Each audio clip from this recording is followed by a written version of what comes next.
G'day everyone.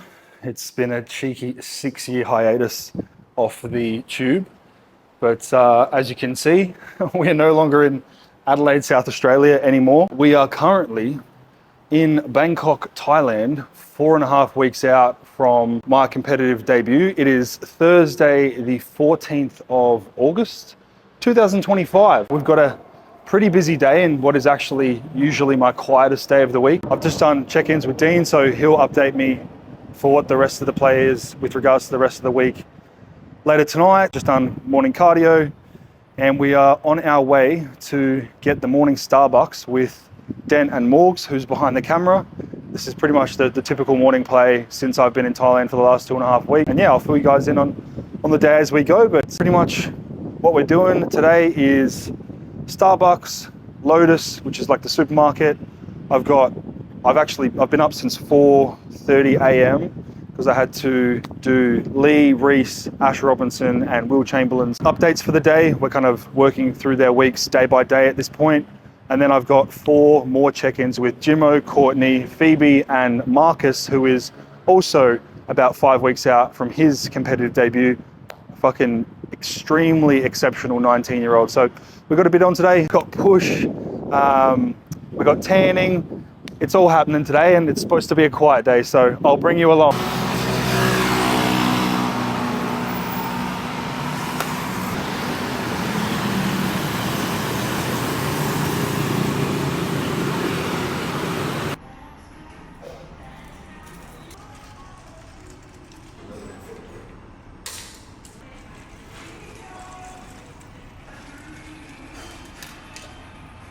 So, as I said, we are here in Thailand, in Starbucks, with our literal morning routine that we have done every single day since I've arrived. 2 iced Americanos with 5 equal and 90 ml of almond milk. So a cheeky 25 calories to start the morning. You may be wondering what I'm doing here in Thailand with the boys. I initially just came here to kind of dive into prep with a little bit more intensity, take myself out of my comfort zone in Sydney, and have since got a digital nomad visa, got a condominium, and I will be kind of here, there and everywhere using Thailand as a base over the next year or so between Europe, Australia.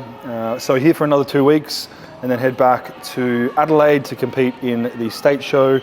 Then I'm off to the Gold Coast for athletes who are competing with Crabtree Performance there. Then we go back to Sydney, and then we go to Melbourne for nationals. And then Korea the week after with Dent, and then I'll be back here. So it's all happening at the moment. So we are here at Lotus, which is kind of like a Coles, Foodland, Kmart, Woolworths combination here in Thailand. Honestly, the food here, the prices, it's probably about 25%, 30% total comparatively that of Australia, but better nutrients, better whole foods, a better range of ingredients, a better range of products. So the accessibility, especially in prep, is pretty phenomenal, and another reason why I've chosen to stay here for the foreseeable future. We need to grab some chicky breast, some yolk, some kimchi, strawberries, almond milk, lettuce, mushrooms, bean sprouts, and some rice flour.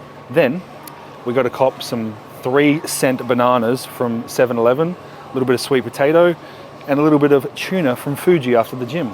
And then we're set for the day. So that'll cost me in Oz probably $100. Here, cost me probably 35, 40. It's not bad.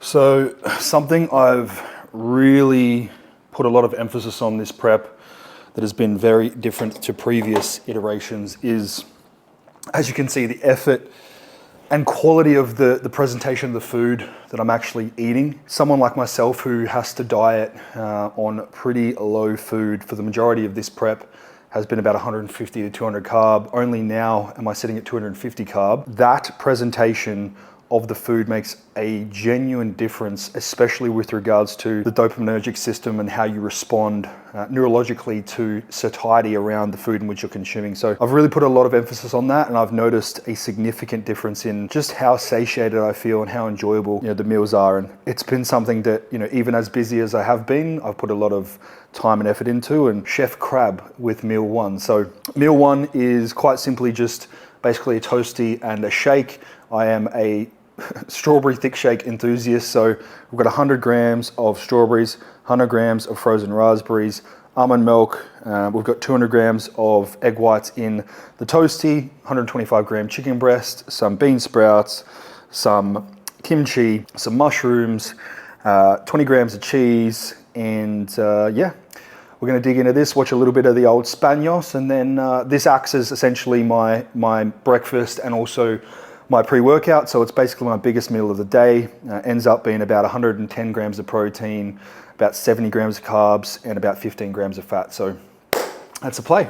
Alrighty, tan done for the day, the pre-session tan with the dent. Basically, the main reason why, other than the typical vanity of feeling good, looking good, is when they apply Pro-Tan prior to stage, if you have already developed a nice base coat of a natural tan, it actually sits much better, looks much cleaner.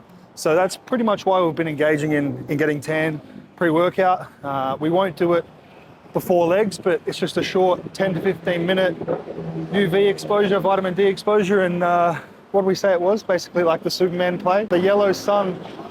And so we're just gonna walk to 7-Eleven, pop my intra-workout, which is basically meal 2, which is about 40 grams of carbs, and then we'll be at gym.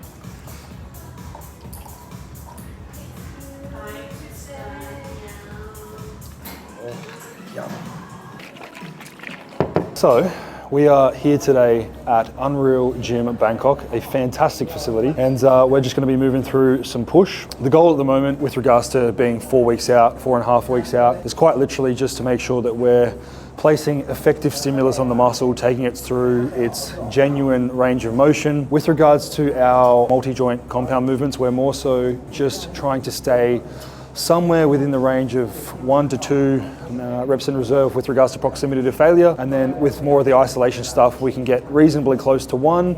But the goal here isn't to try and grow any tissue. It's more so just to retain as much as possible and keep our muscles continuing to move those nutrients around, offset any sort of extracellular retention that can create irregularity with regards to the superficial nature of the look. Yeah, nothing too crazy, but definitely still intense, and a good session coming up, and we'll finish up with some posing and put ourselves through some rounds there to make sure that our posing fitness is where it needs to be. And then we'll head home and have post-workout and jump into a 2 to 3 hour work block more than likely. So One thing that has been coming up a lot with regards to my athletes and some conversations I've been having even with Liam recently is the association to strength loss in prep. What a lot of people feel as if happens, a lot of athletes feel as if happens, is they see a reduction of the load in which they're able to lift relative to the start of their prep, maybe 10 to 12 weeks in. So they might have been doing incline dumbbell press for a 60 kilo, now they're moving a 57.5 or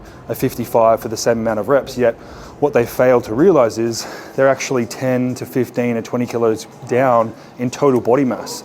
So relative to force output, relative to their total body mass, they're potentially stronger than what they were when they actually began prep. So being able to understand and associate those variables is really important with just how you perceive the success or lack thereof of your prep. And it can just change the experience and make it that much more enjoyable. When you actually understand that, no, you're not getting weaker.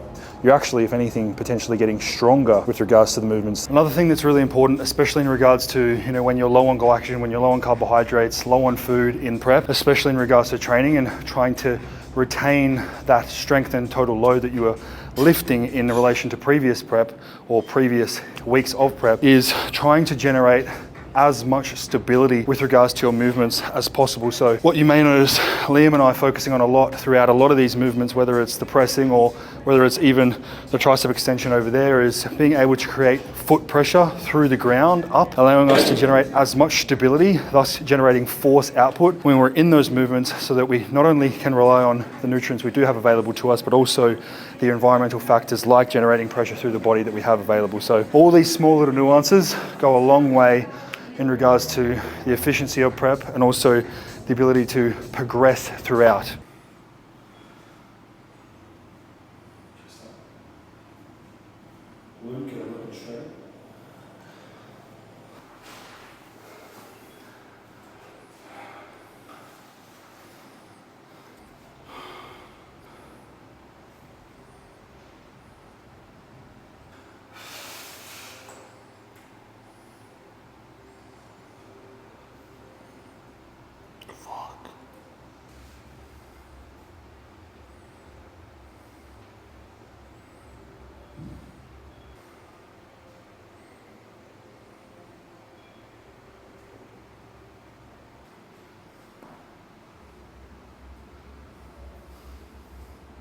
Alrighty, so we are now home post-workout. It's about 45 to an hour after we finished training. This is technically meal 2, but my intra-workout is basically meal 2, so it's actually meal 3. It is some rice flour, some whey, chicken breast, banana, 50 grams raspberries and 50 grams strawberries. We've also got a little bit of cinnamon, a little bit of Chobani yogurt, a little bit of pistachio butter, and some zero syrup chocolate. So I'm gonna chuck a little bit of this on here. Not quite as presented as well as the first meal, but still fucking delicious. Also some standardized salt, which I have done already. Jesus Christ. So that is my post-workout. That gets me 75 carb, 60 pro, and 12 fat. And I've got my sugar-free vitamin water here. Today's a little bit of a different routine to normal. I usually like to get my work done with regards to client work and updates and administration prior to training, but we had to go a little bit earlier because Liam had a photo shoot at the gym. So a little bit rejigged, but I'll eat this, finish off the video I was watching before, and then I will get stuck into about a 2 to 3 hour block of work, and that'll be all she wrote, pretty much. And your progesterone is at 2. So with regards to this hormonal balance, it basically gives us the understanding that it's very consistent with what we would expect through follicular phase physiology. So with regards to the tracking of that menstrual cycle, we can see that your last bout of menstruation was here, so you move through probably 5 to 6 days of such, and then you're in the follicular phase now. So it's identifiable between the two metrics and exactly what we'd expect in this period of time, which is fantastic relative to hormonal balance there and recoverability. Alrighty, so we are 4.5 weeks out from my long-awaited competitive debut, and I thought I would just give you guys a little bit of a rundown of essentially this prep. And what I've been doing for the past 6 years. I know that I've been very fortunate enough to have many of you who are viewing this follow along with me, or be athletes with Crabtree Performance. So what I'm going to say is probably a lot of what you've already heard, whether it's directly or through podcasts or through posts. But I just thought putting word to video was something that I wanted to do, and hopefully it provides some insight into kind of the last 20 weeks and realistically the last kind of 11 to 12 years of my journey and to this point. But the best way I can kind of summarize this prep and where I'm at, it genuinely just feels like a representation of a decade of efforts that I've been exhibiting consistently over that time. There's been periods of real challenge and real discomfort and real uncertainty, and then there's been quite the opposite, where I find myself in the position now that is quite the opposite of that, which is great.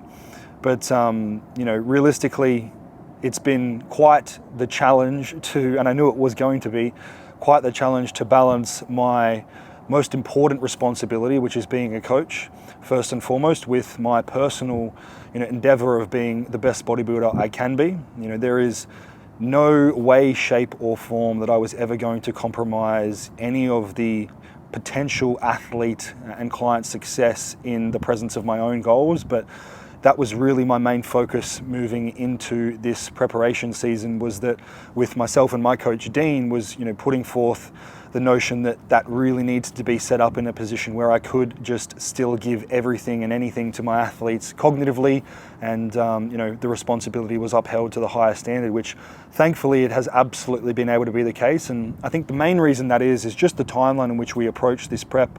Many of you may not know, but I started actually dieting intermittently for this preparation phase in October 2024. So it is now August, and by the time I will compete it will be September, so it will end up having been 11 months of dieting. And to say it's been easy would be a complete lie. It's I am someone who does have to diet quite aggressively, and the position I'm in now, sitting at 250 grams of carbs and having certain refeeds at 350 and 450, is probably the most food I've ate or eaten and consumed in the last year. So the reason we set that up was so that I basically didn't have to move through a 20 to 25 kilogram loss. In October 2024, I was sitting at about a 120. I'm in the 98s, 99s as of 4.5 weeks out. So realistically, by the time in which we engaged in the genuine preparation phase from 18 weeks out, I was about a 107.5, so 13 kilograms down from the heaviest in October 2020,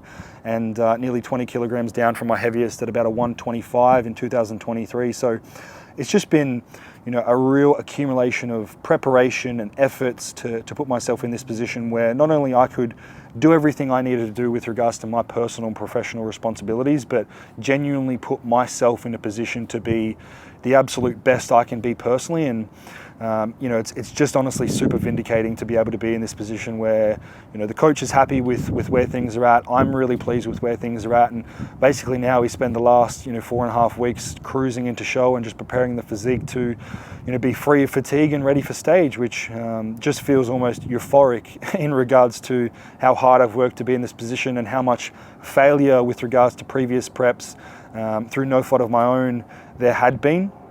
So I'm very grateful, to the support of all of you guys and the Crabtree Performance family, and those afar who watch along as well, and my mates Morgs and Liam for their support and whatnot, and my family and friends and close personal relationships have been phenomenal, and I just can't wait to represent Crabtree Performance, represent myself, represent Flex Success to the highest standard I believe possible. And the outcome is pretty much disassociative to me at the moment. It's purely just the process, and I can't wait to just get up there and enjoy myself and have some fun and take you guys along with me. So I'm not sure how often I'm going to do the documentary style YouTube videos. It may be another 6 years, but very grateful to have you guys watched. And there's a little bit left of the day to go with regards to chilling out and finishing off some work, and got some administration stuff and some content stuff to do with regards to some posts, but otherwise that pretty much is all she wrote. And I will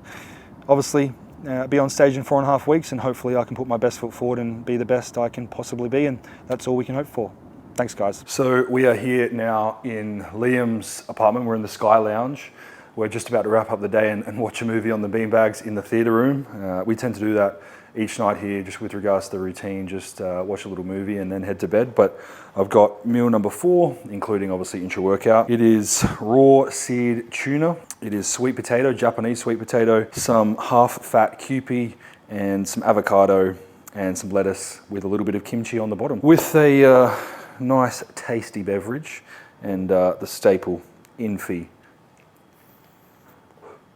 So this will wrap up the day in the best way possible, and yeah, that'll be pretty much it, guys. There's not too much more to touch on, but appreciate you coming along and hopefully taking some interest in the day, and I'll see you in the next 6 years. 2, 3, 3, 4.